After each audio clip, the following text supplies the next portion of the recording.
ایمان کو تقویت پہنچانے اور اللہ سے جڑنے کے لیے نماز ہے کہ نماز پہلی امتوں کو 2 نمازیں، ہمیں 5۔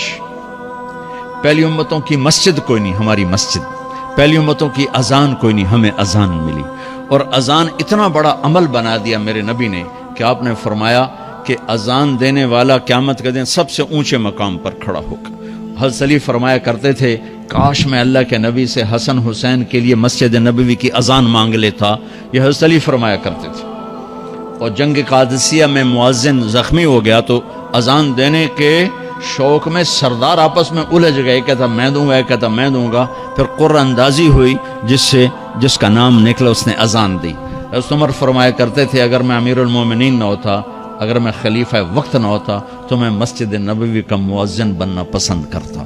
کسی کو اذان نہیں ملی، ہمیں اذان۔ پہلا مؤذن بلال بنا، پہلے مؤذن اللہ نے بلال کو یہ عزت عطا فرمائی۔ دنیا میں یہ ہے اور آخرت میں یہ ہے کہ میرے نبی نے فرمایا کہ جب جنت میں جانے کا وقت آئے گا نا تو جنت کی میرے لیے سواری لائی جائے گی، میں اس سواری پہ بیٹھوں گا تو اس کی جو وہ رسی ہوگی نا وہ ایسے نیچے گر جائے گی، نیچے گرے گی۔ اس رسی کے یعنی اس کی جو لگام ہوتی ہے نا وہ نیچے گرنے کا مطلب ہے یہ ایسے نیچے گر گئی۔ اب نیچے گرنے کا مطلب ہے کہ اس کی ڈرائیونگ میرے نبی نے نہیں کرنی، کوئی آنے والا ہے، کوئی ڈرائیور آنے والا ہے جو رسی پکڑ کے چلے گا، کوئی کوچبان آنے والا ہے جو اس کو پکڑ کے چلے گا۔ رسی کا گرنا ایک انڈیکیشن ہے کہ کوئی نصیب والا اب آئے گا۔ جب آپ کی سواری کھڑی ہوگی، رسی نیچے ہے تو اب سب کی گردنیں ایسے ہوں گی، کون، سب قیاس کر رہے کون کون کون۔ اللہ کی طرف سے اعلان ہوگا بلال کو بلایا جائے، بلال بلال۔ تو بلال آپ کی سواری کی لگام پکڑیں گے اور آپ نے فرمایا کہ سب سے پہلے میں جنت میں جاؤں گا اور بلال میرے ساتھ ہوگا، میری سواری کی لگام پکڑے ہو جائے گا۔ تو ہمیں اذان ملی، کسی امت کو اذان نہیں ملی۔ ہمیں 5 نمازیں ملی، کسی امت کو نمازیں نہیں۔ 2 نمازیں، ایک فجر کی 2 رکعت، عصر کی 2 رکعت۔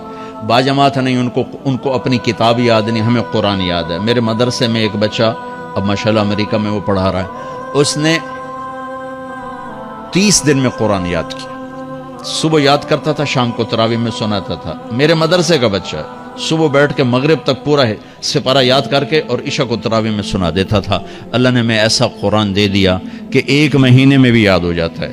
3 دن میں بھی ایک بزرگ نے یاد کیا، 3 دن میں قرآن یاد کیا۔ اللہ نے ہمیں قرآن کی دولت عطا فرمائی، پڑھنے کے لیے 5 نمازیں عطا فرمائی، تہجد کی نماز عطا فرمائی، اوابین کی نماز دی، اشراق کی نماز دی، چاشت کی نماز دی۔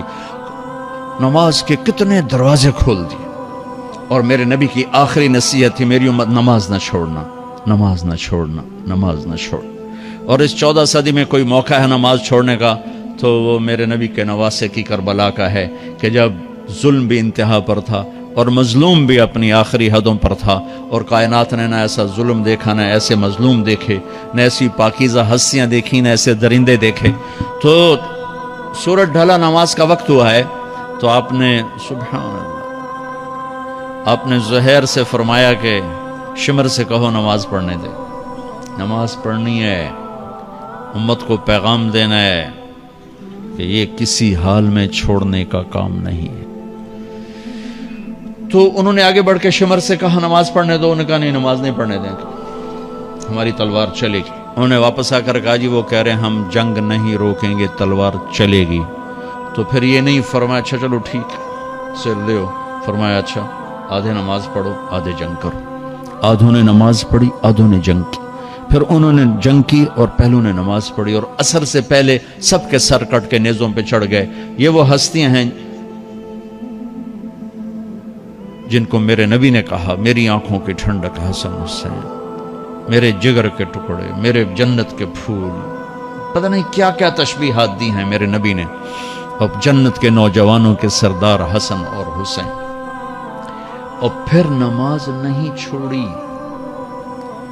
ان کو جنت کی بشارت تو ماں کے دودھ پیتے مل گئی تھی، کربلا کی وجہ سے نہیں ملی سرداری ان کو، وہ تو ان کے سر کا صحرا ہے الگ۔ ان کو سرداری جنت کے ملی ماں کا دودھ پیتے ہوئے کہ جنت کے نوجوانوں کے سردار ہیں حسن اور حسین۔ نماز نہیں چھوڑی میرے عزیزو، نماز نہ چھوڑ۔ اللہ کا شکر ہے، میں آپ بچوں کو دیکھ کے مجھے اپنا کالج کا دور یاد آ رہا ہے۔ ہمارے دور میں ایک نعیم الدین صاحب گورنمنٹ کالج لاہور میں تبلیغ کا کام کرتے تھے، اور وہ اکیلے ہی نماز پڑھتے تھے، کوئی نمازی نہیں ہوتا تھا، اور کسی لڑکے کی داڑھی نہیں تھی، کسی لڑکے سوا سے ایک نعیم الدین کے۔ اب ہر کالج میں جائے داڑھیوں والے بچے نظر آتے ہیں، ٹوپیوں والے بچے نظر آتے ہیں، کوئی لڑکی کے سر پہ دوپٹہ نہیں ہوتا تھا، کوئی ایجوکیشن تھی۔ اب لمز جیسی یونیورسٹی میں بھی لڑکیاں پورے برقعے میں ہوتی ہیں، حجاب میں ہوتی ہیں، نقاب میں ہوتی ہیں۔ جہاں برائی کا گراف اوپر گیا تو نیکی کا بھی اوپر گیا، جہاں برائی کا لیول اگر بڑھا ہے تو نیکی کا لیول بھی بڑا ہے۔ اتنا بڑا میری نسل کا مجمع اللہ کی بات سن رہا ہے، یہ اس دور میں کوئی تصور نہیں کر سکتا تھا۔